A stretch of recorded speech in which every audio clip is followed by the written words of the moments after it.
This story is very meaningful. Everyone should hear it. Listen to Brian tell the story. Hi, everyone. My name is Deborah, and I'm about to tell you the wildest story of my life. Picture this. It's my 18th birthday, and instead of cake and candles, my parents kicked me out of the house to make room for my pregnant sister, Jennifer. They literally shoved me onto the front porch with my stuff in boxes, slammed the door, and act like I never existed. But don't worry, karma comes crashing down on them at her wedding in a way I couldn't have dreamed up. So let me take you back to the beginning and show you how it all unfolded.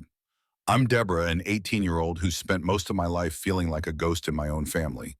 I was born to Michael and Karen, a couple who saw me as their midlife mistake. My dad's 65, a middle manager who never stands up to my mom, who's 63, and a corporate powerhouse obsessed with her career.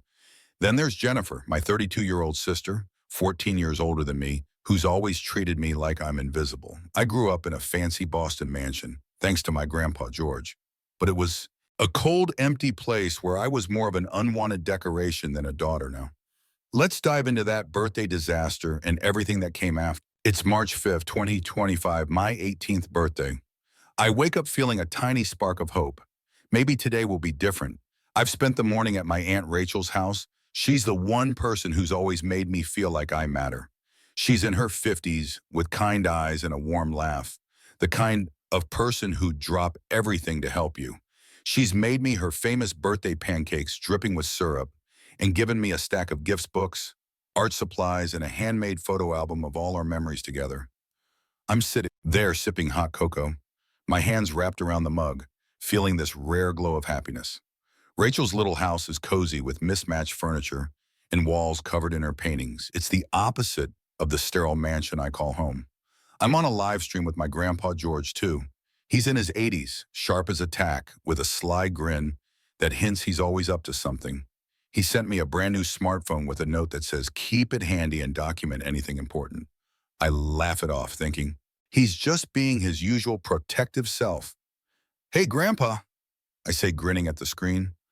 "I'm heading home soon. Wish me luck." He chuckles, his voice crackling through the phone. "You'll need it, kiddo. Just keep that camera rolling." I step out of Rachel's place, the cold Boston air hitting my face. I'm wearing my favorite sweater, a soft gray one Rachel knitted for me. And I've got this dumb, hopeful feeling. Maybe my parents remembered it's my birthday. Maybe there's a cake waiting. I walked a few blocks to our house, my sneakers crunching on the sidewalk. The mansion looms ahead, all white brick and perfect landscaping, like something out of a magazine. I push open the front door and freeze. There's this weird smell, fresh paint, sharp, and chemical. The house is too quiet. No clatter of dishes, no hum of voices. My stomach twists. Something's wrong. I climb the stairs, my heart pounding louder with each step. My bedroom door is closed, which is odd. I always leave it open. I turn the handle and nearly drop my phone. My room's gone. The walls once covered with my sketches and Polaroids are now a soft blue. A crib sits where my bed used to be stuffed. Teddy bears everywhere, my desk replaced by a rocking chair. Even the curtains are new, nautical themed like some perfect little nursery. I stand there, my chest tightening, my breath. Shallow, this can't be real. Then I hear footsteps. My parents appear behind me. Their faces shocked to see me filming. Mom's in her usual power suit, her gray hair pulled tight, her eyes narrow. "Deborah," she snaps. "Why are you in here? Why are you recording Dad's?" Beside her, fidgeting his tie loose like he's been caught off guard. I barely hear her. My mind's spinning. "My room?" I stammer. "What happened? Where's my stuff?" Dad clears his throat, nervous. "You see, Deborah? We've decided to give this room to Jennifer's baby. It's got the best. Light perfect for a nursery. Our first grandson deserves it," he says it with this proud smile I've never seen aimed at me. Mom cuts in. "Jennifer's having a boy, the son your father always wanted." Her words hit me like a punch. My knees wobble. "Where do I sleep?" I ask, my voice cracking. "Where's my stuff?" Dad waves a hand toward the stairs. "Oh, we packed it up. It's in the garage. Take it with you when you go." My throat burns. "Leave," I whisper. "What do you mean this is my home?" Mom's fake smile falters. "Deborah, dear, you have to understand there's no room for you here anymore. Jennifer and her husband are moving in with the baby, and you're 18 now. Time to fend for yourself." I can't believe what I'm hearing. "No," I say, my voice shaking. "No, I won't leave. This is my home too. You can't pretend I don't exist. Mom's patience snaps for heaven's sake. Deborah, stop being difficult. This is about family, not you. Lose it, tears streaming down my face. I am family, I shout. I'm your daughter. It's my birthday today, and you're throwing me out. Did you even remember? Dad rolls his eyes. Is it your birthday? Is that why you're making a scene? We don't have time for this. Their coldness cuts me. Deep, my whole body shakes. Mom glances at my phone, still recording. Stop making a fuss, she hisses. The neighbors will hear good, I snap. Let them see who you really are. Dad grabs my arm, his fingers digging in. That's enough, he growls. He drags me down the stairs, my feet stumbling, and shoves me out the front door. It slams shut, the sound echoing in my skull. I collapse on the porch, my boxes scattered around me, sobbing so hard I can barely breathe. Grandpa's voice breaks through. Are you there, Deborah, my love? I saw it all. Don't worry, we'll fix this. Go to Rachel's now and keep that video safe. I don't know how long I sit there, the cold seeping through my sweater, my tears soaking my sleeves. Rachel finds me. She's breathless, her coat thrown on. Haphazardly, she pulls me into a hug, her arms strong and warm. Oh, honey, she murmurs, I've got you. I stumble to her car, clutching my phone like it's a lifeline. When we get to her place, she insists on salvaging my birthday. She orders pizza, my favorite pepperoni, and invites my friends Maya and Tyler over. Maya's 19, loud and fiery, with a dyed red streak. In her hair, Tyler's 18, quiet but loyal, always cracking dumb jokes to cheer me up. We cram into Rachel's living room, the TV playing some cheesy rom-com. Maya hugs me tight. Those jerks don't deserve you, she says. Tyler hands me a slice. You're too cool for that museum house anyway. I manage a weak laugh, but inside I'm reeling, my whole life just flipped upside down. That night I'm in Rachel's guest room. It's small but cozy with a quilt she made me years ago. I can't sleep. My phone buzzes with an email from Grandpa. He saved the live stream. His lawyer certified it. He writes the wedding's in 3 days. Be ready. Karma. Sometimes needs a nudge. I don't know what he means, but I feel a flicker of something. Hope maybe, or revenge. I drift off, my mind buzzing with what's coming. 3 days later, I'm standing outside Jennifer's wedding venue, my stomach in knots. Rachel's beside me. She's bought me a blue dress, simple but elegant. It hugs my frame, makes me feel stronger. We're not invited, but Grandpa insisted we go. We have every right, Rachel says, her voice firm. Besides, your grandpa's got a plan. We slip into the reception hall. It's dripping with extravagance. White roses everywhere, a string quartet playing Jennifer's in a designer gown. All lace and sparkle, her new husband. Ethan looks nice, but overwhelmed. Like he's not sure how he got here. Mom and Dad are beaming, working the room, bragging about their pregnant daughter and future grandson. I'm at a corner table with Rachel and Maya, who tagged along for moral support. They've stuck us as far from the action as possible, probably hoping I'll stay quiet if only they knew. The dinner's in full swing, clinking glasses and laughter. Then Grandpa stands up. He's in a crisp suit, silver hair gleaming. He strides to the front, snags the mic from the stunned best man. The room goes silent. Ladies and gentlemen, he says, his voice steady. I'm sorry to interrupt, but there's an injustice I can't ignore. My granddaughter Deborah was thrown out of her home on her 18th birthday by her own parents, all to make room for this. He gestures at Jennifer. A screen lights up behind him. The live stream plays. Mom's icy words. Dad shoving me out. Gasps ripple through the crowd. Grandpa's voice booms. They treated her like trash. Watch this. The video shows Dad grabbing my arm. Mom's sneer guests shift in their seats. Some look horrified, others furious. Mom's friend Linda, a prim woman in pearls, stands and storms out. Jennifer's mascara streaks down her face. Ethan fidgets beside her. Grandpa's not done. When Mom tries to interrupt, her face red, he turns to her. His tone cold as steel. Let me be clear, I'm changing my will.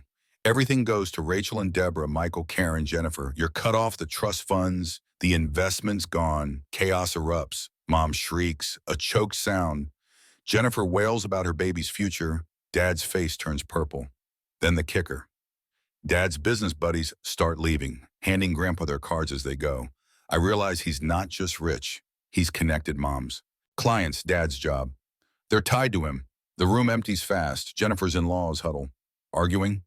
Ethan stands. I need some air, he mutters and bolts. He doesn't come back. Word is he's already calling. Divorce lawyers wants no part of this mess. We walk out, Grandpa's arm around me. He smiles. Sometimes you just let people ruin themselves. Kid, all I did was give them the right audience. I'm dazed but lighter, like a weight's lifted. Maya's grinning. That was epic, she says. Rachel squeezes my hand. You're free now. Honey, back at her place, I crash. My mind replaying it all. My phone's blowing up with texts from mom and dad, suddenly all about forgiveness and family. I ignore them the next day. They show up at Rachel's banging on the door. Deborah, let us in. We need to talk. Mom yells. I peek through the curtain. Dad's pacing wild-eyed. I've had enough. I look at Rachel. I want you to be my legal guardian. I say, her eyes soften. We'd love that kiddo, she says. Our lawyer says it's a slam dunk with the video. The papers are already moving. 2 weeks later, we're in court. Mom's in a frumpy sweater playing the worried mom. Dad's got a new haircut, clutching a Bible like it'll save him. They've hired a PR guy, fed him lies about loving me. They've got witnesses, rich friends swearing they're great parents. But we've got the video and more. Our lawyer drops a bomb. Financial records showing they siphoned over $2,000. Grandpa sent for me into their accounts, and Jennifer's trusts the judge. A stern woman with glasses watches the footage, her jaw tight when Dad drags me out. She pauses. Mrs. Harris, she says to me, do you want to press charges? I shake my head. Watching them squirm is enough. She sends it to the day anyway. The ruling's brutal. Rachel gets guardianship. They owe her every cent they stole plus interest, and a restraining order keeps them 500 feet away. Their world keeps crumbling. Dad's company audits. Him finds shady deals. He's demoted to a cubicle with interns. Mom's clients ditch her after the video goes viral. She's bumped to a lower floor reporting to someone she used to boss around their country club. Boots. Them old friends snub them. Jennifer's stuck with them. Her divorce pending her dream life, swapped for a cramped room with mom and dad. My old room, the nursery they kicked me out for, sits empty. Meanwhile, I'm painting my new room at Rachel's, a deep purple. My art on the walls. Rachel helps me string fairy lights by the window. It's mine, really mine. Grandpa sets up a college fund. I'm accepted for fall studying psychology to help kids like me. I volunteer at a youth shelter too, connecting with teens who get it. My blog's taking off. Strangers message me daily saying my story gives them hope. Yesterday, mom and dad's lawyers sent a letter threatening to sue me for defamation unless I retract my lies. Our lawyer laughed. Truth's my shield, he says as I sit here 3 months later. Looking out my window, I see it clear. The family I was born into wasn't meant to be mine. Rachel and Grandpa showed me real love. No strings, just care to mom. Dad, Jennifer, I hope your perfect image was worth losing me to everyone who's helped. Your words kept me going. Blood doesn't mean they can hurt you. Your worth isn't theirs to define. I've changed my name legally. I've got a home and a future. College starts soon. Karma hits hard, but sometimes it needs a push. Thanks for hearing my story. So to anyone out there still trapped in a family that doesn't love you, right? Listen to me. You're not alone. Keep fighting. Keep documenting. Keep reaching out. There's hope on the other side. I'm proof of that. I've legally changed my name now. A fresh start that feels like shedding an old skin. I'm Deborah still, but a new Deborah one. They don't own. When I head to college this fall, I'll carry this lesson with me. You don't have to accept the hurt you're given. You can rewrite your story just like I did. Karma might need a little push sometimes, but when it rolls hard, and I wouldn't trade that crash for anything. Thanks for sticking with me through this wild ride. I hope it sparks something in you. Maybe a laugh, maybe a tear, maybe a fire to stand up for yourself. Whatever it is, I'm here with you. Let me know what you think. Hit that subscribe, share this around. Let's keep this community growing because we all deserve to be heard. To mom and dad, if you're watching this, I hope it stings you. Lost the daughter you never bothered to love, and I found a life you'll never touch. To everyone else, thanks for being part of my liberation. Now I want to hear from you guys. What do you think about all this madness? Does my story hit home for you? Have you ever had to break free from someone who didn't see your value? I'd love to read your thoughts in the comments below. Spill your hearts out. Tell me your own tales of karma or survival, or just drop a, hey Deborah, you've got this, I promise. I'll read every single one. Your words mean more to me than you'll ever know.